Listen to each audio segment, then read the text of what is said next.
Friends, कैसे हैं आप सभी का स्वागत है अपने ही यूट्यूब चैनल नेचर कैनवास में।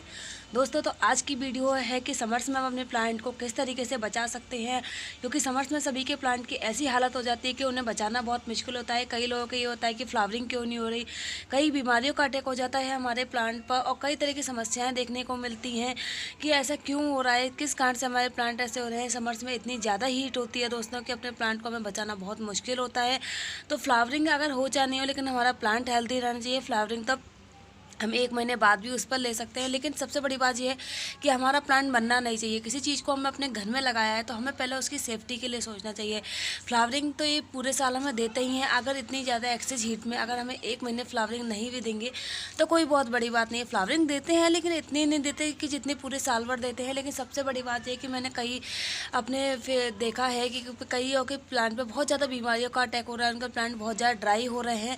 आज हम इसी के बारे में आपसे बात करेंगे कि उसका क्या कारण है, उसका सिंपल सा सॉल्यूशन क्या है, और वो सॉल्यूशन मैं आपके साथ शेयर करूंगी कि किस तरीके से हम अपने प्लांट को बचा सकते हैं। वो चलिए फिर उस वीडियो की हम शुरुआत करते हैं। तो कि हमें अपने प्लांट को अच्छे से शॉवरिंग करनी चाहिए। मैंने अपने पहले भी कई वीडियोस में आपको बताया है कि हमें अपने प्लांट पर बहुत अच्छे से शॉवरिंग करनी चाहिए। होता है कि हमारे प्लांट में जो देखिए पूरे दिन भर ये टेरेस पे धूप में पड़े रहते हैं, और चूँकि लॉकडाउन का टाइम चल रहा है तो कई लोग तो ग्रीन नेट भी नहीं लगवा पाए होंगे। जिन्होंने अपने हाथ से लगा ली होगी वो ठीक है, अदरवाइज़ जो कईयों के प्लांट तो ग्रीन नेट के बिना ही पड़े होंगे। तो ऐसे टाइम में, ऐसे समय में हमें अपने प्लांट्स को किस तरीके से बचाना है। वो एकदम ये देखिए तेज़ गर्मी में जब ये पड़े रहेंगे तो ये है ना, इनकी लीफ वगैरह तो बर्न होंगी।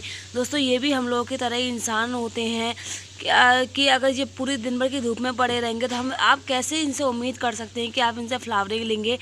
ये अपने आप को बचा लें, वो ही बहुत बड़ी बात है। लेकिन समर्स में एक सबसे ज़्यादा प्रॉब्लम आती है लीफ बर्निंग की। न्यू ग्रोथ जो होती हैं वो जलने लगती हैं और प्लांट्स में बहुत सारी बीमारियों का अटैक होते हैं। तो क्या होता है, बहुत सारे जैसे स्पाइडर माइट है, मिलीबग्स हैं, ब्लैक एफिड्स हैं, वो हमारे प्लांट पर अटैक करने लगते हैं। चींटियाँ हमारे प्लांटों में अपना घर बना लेती हैं। तो इस तरीके से वो कुल मिला के सब हमारे प्लांट को डैमेज करने में लगे रहते हैं। लीफ कटर जो होता है, और भी कई सारे बहुत सारे लीफ बर्न होने लगती हैं, कर्ल होने लगती हैं, डाई बैक की प्रॉब्लम आने लगती है। तो वो इसीलिए आती है क्योंकि हमारे प्लांट एक्सेस हीट में पड़े रहते हैं। और गर्मियों में ये माइट्स, चींटियों, इनका भी बहुत एफिड्स का बहुत ज़्यादा अटैक हमारे प्लांट पर होता है कि बहुत सारे लोग, अगर हमारे प्लांट पर किसी बीमारी का अटैक हो जाता है तो वो सबसे पहले ये सॉल्यूशन कहेंगे कि आपसे नीम ऑयल का स्प्रे कर लीजिए या फिर किसी केमिकल मेडिसिन का स्प्रे कर लीजिए अगर आपके प्लांट पर बहुत ज़्यादा प्रॉब्लम आ रही है तो। उन लोगों का कहना भी अपनी जगह गलत नहीं होता दोस्तों, लेकिन फिर भी मैं आपसे एक बात कहना चाहूँगी कि इतनी भरी गर्मियों में अगर आप अपने प्लांट्स को कोई भी नीम ऑयल या फिर केमिकल मेडिसिन देंगे तो आप सोचिए कि उनकी क्या हालत। आप कोई भी नीम ऑयल वगैरह स्प्रे करेंगे तो उनकी क्या हालत होगी दोस्तों, क्योंकि इतनी ज़्यादा हीट में वो उस केमिकल कंपाउंड को बर्दाश्त नहीं कर पाएंगे। तो आपके प्लांट पर इसका उल्टा अटैक भी हो सकता है। आपके प्लांट पे लीफ बर्निंग की प्रॉब्लम आ सकती है। समटाइम रोज़ जैसे सेंसिटिव प्लांट्स जो होते हैं वो तो डेड भी हो जाते हैं। मैंने ऐसा कई बार देखा है कि समर्स में जब हम किसी प्लांट को केमिकल फर्टिलाइज़र देते हैं, नीम ऑयल वगैरह स्प्रे करते हैं, तो वो 2 से 4 दिन के बाद उसकी पत्तियों पे आप देखिए ब्लैक होने लगता है। ऐसा लगता है पत्तियों को किसी ने पूरी तरीके से जला दिया है। वो इसीलिए होता है क्योंकि है ना, हम अपने प्लांट को ये केमिकल फर्टिलाइज़र या फिर नीम ऑयल जैसी गर्म चीज़ें देने लगते हैं। दोस्तों, इसका सिंपल सा जो सॉल्यूशन है वो ये है कि आप सिंपल इस तरीके से अपने प्लांट की डेली शावरिंग करें। शावरिंग करने का ये फ़ायदा होता है, अगर आप अपने प्लांट को डेली शावरिंग करेंगे, पहली बात तो दिन में 2 बार शावरिंग करें। अगर 2 बार पॉसिबल ना हो तो सुबह अर्ली मॉर्निंग या फिर है ना इवनिंग में शाम को 6 बजे बाद शावरिंग करें, क्योंकि ये ठंडक का मौसम होता है। इस समय जब आप अपने प्लांट को शावरिंग करते हैं तो क्या होता है कि उसमें नमी बनी रहती है, उसमें रात की ठंडक या सुबह की ठंडक बनी रहती है। तो वो प्लांट हमारा अच्छे से हेल्दी भी रहता है, उसकी ग्रोथ भी अच्छी होती है। लेकिन अगर यही शावरिंग हम धूप में करेंगे तो हमारा प्लांट डेड हो जाएगा, क्योंकि एक्सेस हीट के कारण 2 तरह की रिएक्शंस होंगी। हमारा जो हम शावरिंग करेंगे वो हमारे प्लांट को कूलनेस देगी, और जो वो सूरज की रोशनी होगी वो मिट्टी को गर्म करेगी, तो उससे हमारे प्लांट मर भी सकते हैं। इसलिए शावरिंग आप दोनों में से एक टाइम की सुबह ही सुबह जल्दी जल्दी करेंगे, उठ के करेंगे तो बहुत ही अच्छा है। उससे आपके प्लांट बहुत हैप्पी रहेंगे और बहुत हेल्दी भी रहेंगे। अगर आपके पास सुबह सुबह जल्दी उठने का टाइम नहीं है या फिर आप काम में बिजी रहते हैं तो आप शाम को भी शावरिंग कर सकते हैं, वो भी अच्छा टाइम होता है। तो रात की पूरी ठंडक आपके प्लांट्स को अच्छे से मिल जाएगी। उससे क्या होगा, आपके प्लांट्स की जो पत्तियां हैं वो ड्राई नहीं होंगी, उनमें मॉइस्चर बना रहेगा, नमी बनी रहेगी और वो सूखेंगी नहीं, और वो जो हमारी जो एक्सेस हीट है उससे बर्दाश्त करने की उनमें पावर आएगी। दूसरा, डेली शावरिंग करने से क्या होता है दोस्तों कि जैसे कि अब है ना हमारे, आप गुड़हल के प्लांट को ले लीजिए। गुड़हल के प्लांट पर सबसे ज़्यादा मिलीबग का अटैक होता है।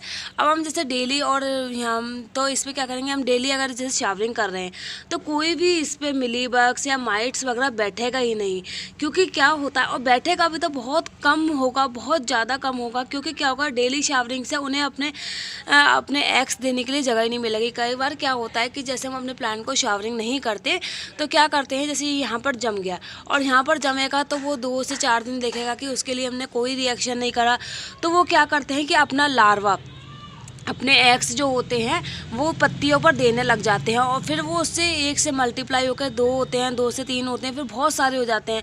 और जब वो बहुत सारे हो जाते हैं तो उन्हें कंट्रोल करना बहुत मुश्किल हो जाता है, और उसे कंट्रोल करने के लिए फिर हमें केमिकल कंपाउंड का या नीम ऑयल का यूज़ करना ही पड़ता है। तो इससे बेटर है कि आप अपने प्लांट को डेली शावरिंग कीजिए, जिससे कि क्या होगा कि आपके प्लांट्स पर स्पाइडर माइट, ब्लैक एफिड और मिलीबग, वाइट फ्लाइज, इन सब का अटैक होगा ही नहीं, और होगा भी तो बहुत माइनर होगा, वो एक से दूसरे में नहीं फैलेगा। जैसे आप शावरिंग करेंगे वो तुरंत हट जाएंगे। आप जैसे कि तेज़ पानी का इस तरीके से स्प्रे करेंगे पूरी पत्तियों पर, अच्छे से उन्हें नहलाएंगे आगे पीछे से, तो वो है ना वहाँ से हट जाएंगे पूरी तरीके से। उन्हें अपने एग्स देने के लिए जगह ही नहीं मिलेगी, उन्हें अपना घर बनाने के लिए जगह नहीं मिलेगी। तो उससे क्या होगा कि वो डिस्ट्रॉय होते रहेंगे और आपका प्लांट हेल्दी रहेगा। आपको भरी समर्स में कोई भी केमिकल कंपाउंड अपने प्लांट्स को देने की ज़रूरत नहीं पड़ेगी। दोस्तों, मैं अपने प्लांट के साथ ऐसा ही करती हूँ, और मैं उन्हें कोई भी केमिकल कंपाउंड समर्स में नहीं देती, क्योंकि है ना मुझे ये इस बात का डर लगता है कि मेरे प्लांट मर ना जाए, मैं अपने प्लांटों को मरते हुए नहीं देख सकती। अब छोटी मोटी जैसे प्रॉब्लम इतना करने के बाद भी हो जाती हैं तो अभी मैं कोई केमिकल कंपाउंड यूज़ नहीं करती। अब जैसे देखिए ये लीफ कटर का मेरे प्लांट पर अटैक हो रहा है, मैंने इस पर कोई केमिकल कंपाउंड यूज़ नहीं किया। ये एक नेचुरल चीज़ें हैं, ये माइट्स वगैरह भी जो होते हैं, ये जितने भी अपने ये एफिड्स वगैरह होते हैं, ये भी एक नेचुरल चीज़ें होती हैं। पॉलिन ये हमारे प्लांट पर आते हैं, अगर हम सिंपल शावरिंग वगैरह करेंगे तो ये हटते रहते हैं खुद से ही, और छोटी मोटी बीमारियों को इग्नोर भी कर देना चाहिए। इससे ही हमारे प्लांट की जो डिजीज़ रेजिस्टेंस पावर है वो बढ़ती है। अगर हम अपने प्लांट को सारी सूटेबल कंडीशन देते रहेंगे तो वो कभी है ना डिजीज़ रेजिस्टेंस नहीं हो पाएगा, वो कभी हेल्दी नहीं हो पाएगा, क्योंकि उसके अंदर बीमारियों से लड़ने की क्षमता ही नहीं होगी। माना कि जैसे कि हम कभी कहीं चले गए, कभी हमें कोई प्रॉब्लम हो गई, तो वो प्लांट को वो सूटेबल सिचुएशन नहीं मिल पाएगी, और जब वो सूटेबल सिचुएशन उसे नहीं मिल पाएगी तो वो फिर उसमें सर्वाइव करने की वो कैपेसिटी नहीं होगी। तो इसलिए छोटी मोटी बीमारियों पर अपने प्लांट को अटैक होने दिया कीजिए, ये कोई बहुत बड़ी बात नहीं है। इससे आपके प्लांट की रेजिस्टेंस पावर बढ़ेगी और वो आपके प्लांट की ग्रोथ के लिए भी बहुत अच्छा होगा। दूसरा सबसे ज़्यादा इम्पोर्टेंट जो वो होता है फ़ायदा में, देखिए हमारे प्लांट की पत्तियां जो हैं वो बिल्कुल साफ़ और चमकीली रहती हैं। अब जब ये साफ़ और चमकीली रहेंगी तो अब आप सोचिए कि जो अब हमारा, आपने सुना होगा कि हमारे प्लांट में फोटोसिंथेसिस की जो प्रोसेस होती है वो कैसे होती है कि प्लांट पत्तियों के थ्रू जब सूरज की रोशनी निकलती है खाना बनाते हैं। अब आप सोचिए कि जब आपके प्लांट के ऊपर इस तरीके से धूल मिट्टी ये जमी रहेगी और इस तरीके से, तो क्या होता है कि हमारे प्लांट्स के ये पोर्स बंद हो जाते हैं। ये देखिए, अगर जैसे इस पत्ती पर ये धूल मिट्टी जमी हुई है तो इसके पोर्स बंद हो जाएंगे, और जब पोर्स बंद हो, इन्हीं पोर्सों के द्वारा, इन्हीं रोम छिद्रों के द्वारा हमारा प्लांट्स अपना खाना बनाता है। जब ये रोम छिद्र बंद हो जाएंगे तो ये खाना कैसे बनाएगा सूरज की रोशनी से। तो अगर हम डेली अपनी पत्तियों को इसी तरीके से साफ़ करते रहेंगे तो इसके रोम छिद्र भी खुले रहेंगे और ये फोटोसिंथेसिस की प्रक्रिया के द्वारा अपना खाना बनाएंगे। तो आपको समर्स में एक्सेस फर्टिलाइज़र भी, अपने प्लांट को एक्स्ट्रा फर्टिलाइज़र देने की भी कोई ज़रूरत नहीं पड़ेगी। क्योंकि जब प्लांट अपना खाना अच्छे से बनाएगा सूरज की रोशनी से, तो वो खुद से ही हेल्दी ग्रोथ करेगा। तो आपको गर्मियों में उसे एक्स्ट्रा फर्टिलाइज़र देने की ज़रूरत भी नहीं पड़ेगी। इससे आपके प्लांट के लिए एक तो फ़ायदा ये होगा कि फर्टिलाइज़र ज़्यादा नहीं देना पड़ेगा, दूसरा उसकी एक्सेस हीट से आपका प्लांट मरेगा भी नहीं। तो अब आप सोचिए कि जब अगर आप इस तरीके से अपने प्लांट को शावरिंग करते हैं, तो देखिए ऐसे क्लोरोफिल की ये क्लोरोफिल से ही हमारी पत्तियों में हरा रंग आता है, हमारी पत्तियों का लश ग्रीन कलर बना रहता है, पत्तियां साफ चमकीली दिखाई देती हैं, हमारा गार्डन बहुत सुंदर दिखाई देता है। और ये छोटी सी चीज़ है कि डेली हम अपने गार्डन में हमें शावरिंग तो वैसे भी करनी चाहिए।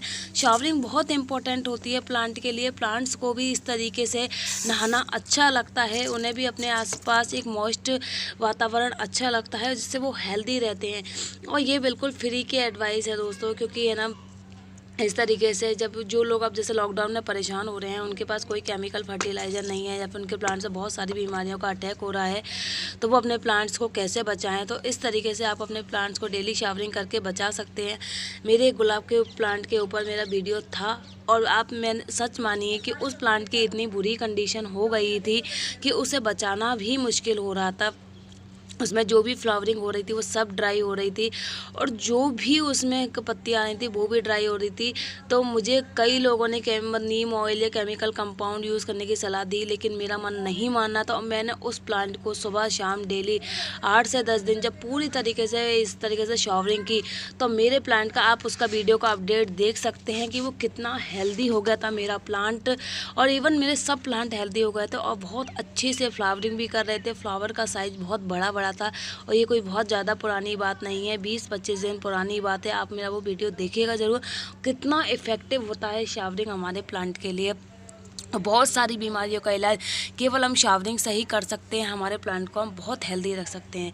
तो दोस्तों ये थी आज की छोटी सी जानकारी शावरिंग से रिलेटेड, जो मैंने आपको दी। और शावरिंग बहुत मतलब अपने प्लांट के लिए बेनिफिट है। क्या कभी आप अपने प्लांट को देखिए, शावरिंग जब हम करते हैं तो ये मिट्टी में भी पानी गिरता है, उससे हमारी मिट्टी में नमी बनी रहती है। क्योंकि जब हम अपने प्लांट में मग्गे से पानी डालते हैं, किसी भी उससे पानी डालते हैं, तो क्या होता है वो डायरेक्ट नीचे से निकल जाता है। लेकिन शावरिंग के थ्रू जो पानी डाला जाता है वो आपकी मिट्टी में निकलता नहीं है, बल्कि होल्ड हो जाता है, जिससे आपके प्लांट की मिट्टी में नमी बनी रहती है। तो दोस्तों ये आज की छोटी सी जानकारी थी। आशा करती हूँ आपको मेरा ये वीडियो पसंद आया होगा। बस आप मेरे वीडियो को लाइक शेयर नहीं करते, ये थोड़ा मुझे अच्छा नहीं लगता, ना कोई कमेंट देते हैं। तो आप वीडियो को ज़्यादा से ज़्यादा लाइक शेयर कीजिए, कमेंट किया कीजिए। सब्सक्रिप्शन लाइक कमेंट बिल्कुल फ्री हैं, इनमें किसी का कोई भी पैसा नहीं लगता है। तो दोस्तों आगे मिलेंगे फिर एक नई जानकारी के साथ। इस तरह की जो छोटी मोटी ट्रिक्स हैं मैं आपके सामने लाती रहा करूँगी। वैसे भी मैं किचन वेस्ट को ज़्यादा इम्पोर्टेंस देती हूँ, और ऐसी चीज़ों को इम्पोर्टेंस देती हूँ कि जो हमारे घर में ही अवेलेबल हो। हमें कम से कम केमिकल चीज़ों का अपने प्लांट्स में यूज़ करना पड़े, चाहे वो फर्टिलाइज़र हो, चाहे वो मेडिसन हो, चाहे कोई भी चीज़ हो। तो इस तरीके से आप भी अब लॉकडाउन में जब आप देखें कि आपके पास कोई साधन नहीं है, तो बहुत सारे तरीके ऐसे हैं घर में जिनसे हम अपने प्लांट को हेल्दी रख सकते हैं। उन्हीं में से एक तरीका था आज का शावरिंग करना अपने प्लांट को। तो जुड़े रहिएगा नेचर कैनवास के साथ। मिलेंगे फिर एक नई जानकारी के साथ। गुड बाय दोस्तों।